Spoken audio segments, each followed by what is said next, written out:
Le jeune Uruguayen de 21 ans, Darwin Núñez, explose cette saison du côté de Benfica. La recrue la plus chère de l'histoire du club affole les statistiques avec 5 buts et 6 passes décisives, toutes compétitions confondues. Buteur et joueur d'équipe, il a tous les atouts pour se mettre en évidence et attirer tous les recruteurs. À tel point que le Barça et Manchester City sont au coude à coude et ont coché tous les deux son nom pour le placer à la pointe de leur attaque. Le Barça est orphelin de Luis Suarez et aimerait le remplacer par un autre Uruguayen, pendant que City veut remplacer Agüero, bientôt en fin de contrat. Avec un physique impressionnant de 1m87 pour 78 kg, Darwin est quand même un beau bébé et possède un jeu de tête très intéressant à exploiter sur les centres et les coups de pied arrêtés. Et pouvant également bien sûr servir de parfait appui pour remonter le bloc et être coude à coude et au duel avec les défenseurs. Sa présence attire les défenseurs centraux et permet à ses coéquipiers sur les côtés de bénéficier de davantage d'espace pour plonger dans la défense et faire la différence. Véritable tueur mais aussi un bon coéquipier toujours bien placé, il permet au bloc de remonter et de fluidifier le jeu en quelques touches de balle.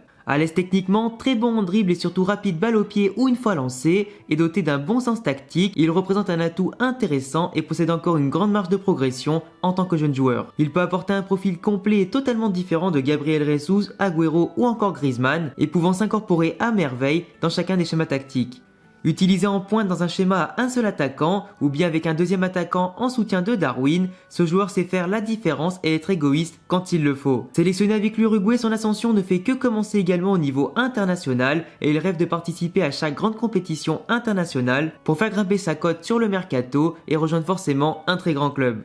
Le Barça et City sont à fond sur lui et je pense très clairement que le Barça aujourd'hui a une longueur d'avance car ils n'ont plus de véritable pointe comparé à City qui a déjà Gabriel Jesus et de quoi faire en attendant. Darwin aurait davantage d'intérêt à rejoindre le FC Barcelone pour avoir du temps de jeu dans un championnat sûrement plus propice à son jeu, une équipe d'ailleurs qui a aussi besoin de retrouver de la confiance et du football, bien que s'intégrer dans une équipe comme le Barça n'est pas forcément facile. Koeman avait en tout cas validé son arrivée auprès de la direction du Barça, mais à voir bien évidemment ce qui va se passer avec la nouvelle direction catalane qui sera votée courant 2021. La City devra prendre son mal en patience au vu de la forte concurrence, même si bien évidemment vous n'en doutez pas, Guardiola saura bien l'utiliser et le faire progresser très rapidement. Je parierai donc pour ma part sur une arrivée au FC Barcelone et en tout cas j'attendrai tous vos avis dans les commentaires par rapport à sa future arrivée dans un grand club et surtout par rapport au profil de ce joueur ambitieux. N'oubliez pas de vous abonner et liker la vidéo pour davantage de vidéos d'analyse football et rejoignez-moi sur tous les réseaux sociaux, il y a tous les liens en description. À bientôt les gars.